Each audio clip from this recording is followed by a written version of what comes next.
Isang nakakahilakbot na gabi sa inyong lahat. Ang susunod na kwentong tampok ay mula sa koleksyon ng Scariest Pinoy Stories Volume 2 ng librong The Balete Chronicles. Pakinggan ang mga kaganapan sa kwentong pinamagatang Joyride to Hell. Oras na naman ng Hilakbot. Alas 9 ng gabi.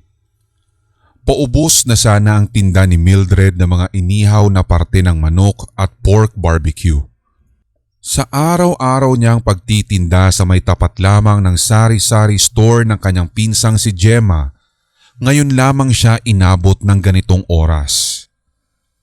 Kadalasan kasi, alas 8 ng gabi ay ubos na ang kanyang mga inihaw, lalong-lalo na ang kanyang best-seller na pork barbecue na karaniwan ng inuulam ng kanilang mga kapitbahay. Hindi pa ubos? Nakangiting tanong ng kanyang pinsang si Gemma na kasalukuyan ding nagbabantay ng sarili nitong tindahan. Hindi pa nga eh. Matumal kasi, bukas pa daw yung araw ng sweldo. Pero iilan na rin naman ito. Mamaya lang siguro mauubos na rin. Ikaw, anong oras ka magsasara? Balik tanong niya sa pinsan. Mga alas 10 na siguro, magsasara na rin ako. Hindi nga kalakasan ngayon eh. Puro lista pa.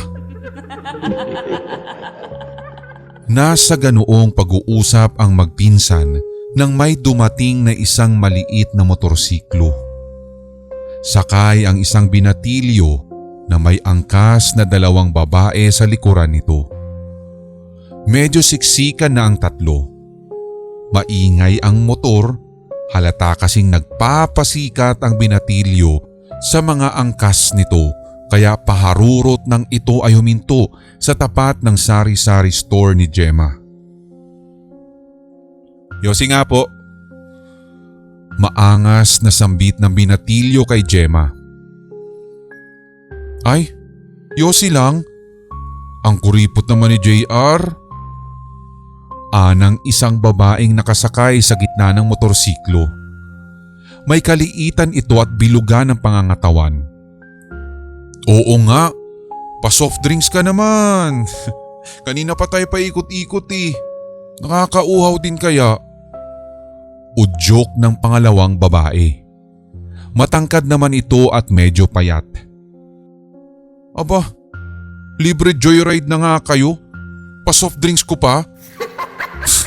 Miss, 3 soft drinks nga. Napilit din ang binatilyo na manlibre sa 2 angkas na babae. Nagpapaypay ng baga sa kanyang ihawan si Mildred nang makaramdam siya ng panghihina at panlalambot. Lumakas din bigla ang kabog ng kanyang dibdib. Tila kinabahan, ngunit walang dahilan. Balete Chronicles. Napaupo si Mildred sa dalang bangkito. Tatawagin na sana ang kanyang pinsang si Gemma upang humingi ng saklolo. Ngunit laking gulat niya nang makitang walang ulo ang 3 kabataang lulan ng motorsiklo. Kinusot niya ang kanyang mga mata, subalit ganoon pa rin ang nakita ni Mildred.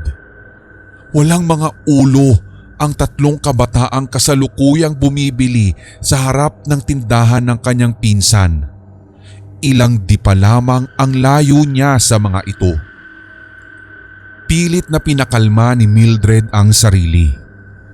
Alam niya ang mga ganitong mga pangitain. Mayroon na kasi siyang mga karanasang hindi maipaliwanag simula pa noong siya ay bata pa. Alam din niyang nabiyayaan siya ng tinatawag na third eye. Marami siyang nakikitang hindi nakikita ng isang normal na tao. Puro mga kababalaghan. Mga pangitaing tulad nito. Magsiuwi na nga kayo. Biglang naibulalas ni Mildred sa mga sakay ng motorsiklo. Ho? Eh bakit naman? Maangas na sagot ng babae sa gitna.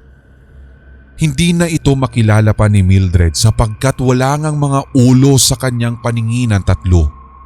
Boses na lamang ng mga ito ang nadidinig at ang mga gumagalaw pang mga bahagi ng katawan nito ang siyang nakikita lamang niya. Basta magsiuwi na kayo. Mapanganib sa daan. Madalas ang aksidente sa mga motor dito. Muling babala niya sa mga ito. Pakialamera ka naman, miss. Bakit sa tingin mo, hindi ako marunong magmotor? Ang ina, nakaka-insulto ka naman. Baka gusto mo iangkas pa kita eh. Galit na sabi ng binatilyo sa kanya. Naku, pagpasensya nyo na lang yung pinsan ko. Kasi masama lang yung pakiramdam niya kanina pa. Paghingi ng paumanhin ni Gemma sa tatlo. Ang weird. May topak yata yan eh. Tapos pinapatindan nyo pa dito sa harap. Baka mamaya biglang manaksak yan ng barbecue stick. At nagtawanan ang mga nakasakay sa motor matapos sabihin iyon ng babae na nasa hulihan. Lika na nga. Bad trip naman dito. Ang dami talagang siraulo sa mundo, no? Pagalit na sinabi ng binatilyo bago pa man ito sumakay ng muli sa harapan ng motorsiklo. Agad nitong pinaandar ang makina. Sandali lang. Makinig nga kayo. May mangyayaring hindi maganda kung tutuloy pa kayo. Lumiko na kayo at tumiretso na sa pag-uwi habang hindi pa huli ang lahat. Wala na halo sa sariling pangungumbinsi ni Mildred sa tatlo. Mas pinangangambahan niya ang maaaring mangyari sa tatlo kesa ang pangitain ng mga itong walang ulo sa kanyang harapan. Ngunit, shut up! Sigaw ng binatilyo sabay patakbo sa motor papalayo. Luka-luka! Pahabol na sigaw pa ng mga babaeng angkas nito bago pa man lumiko ang motor papunta sa main road ng C3 sa Quezon City. Wag na kayong tumuloy!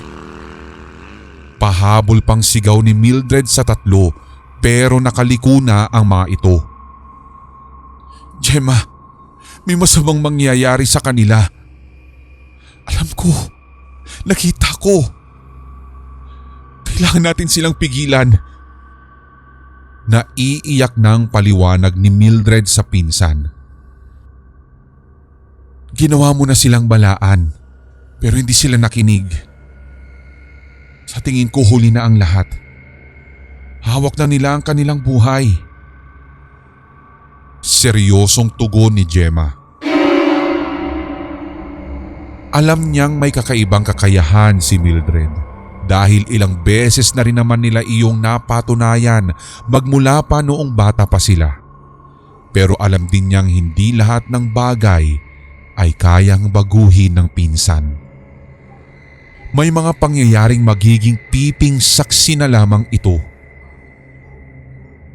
Pinapasok muna ni Gemma si Mildred sa loob ng tindahan at doon pinainom na muna ng tubig para mahimasmasan. Nasa ganoon silang sitwasyon nang marinig nila ang sirena ng isang ambulansya. Nagmamadali itong lumiko sa kalsadang pinaglikuan ng tatlong nakamotor. Kalahating oras pa ang nagdaan nang dumating ang asawa ni Gemma na si Buboy. Masama ang mukha nito at medyo namumutla. Oh, bakit? Ano nangyari sa'yo? Nagtatakang tanong ni Gemma sa asawa. Naroon din si Mildred at nagtataka ring nakatingin kay Buboy na tila nawala ng dugo sa muka. Pababa na kasi ako ng jeep dyan sa may kanto sa C3 Road. Patawid na sana ako nang biglang may aksidente nangyari. Kitang kita ko pa eh. Kaya hanggang ngayon medyo shock pa rin ako. Iiling-iling nitong kwento. Isang motorsiklo na may sakay ng mga teenagers. Isang lalaki tas 2 babaeng sakay sa likod. Hinabangga ng isang 10-wheeler na container truck. Kitang kita ko kung paano pumasok sa ilalim ng truck yung motor. Grabe, naipit yung 3 pasahero. Patay agad. Yung lalaking nagmamaneho nga tumilapon pa yung ulo niya sa bangketang malapit sa kinatatayuan ko. Grabe, kinikilabutan ako. Hindi ko talaga lubos maisip na may masasaksihan akong ganun. Nanginginig pa rin kwento ni Buboy sa magpinsan.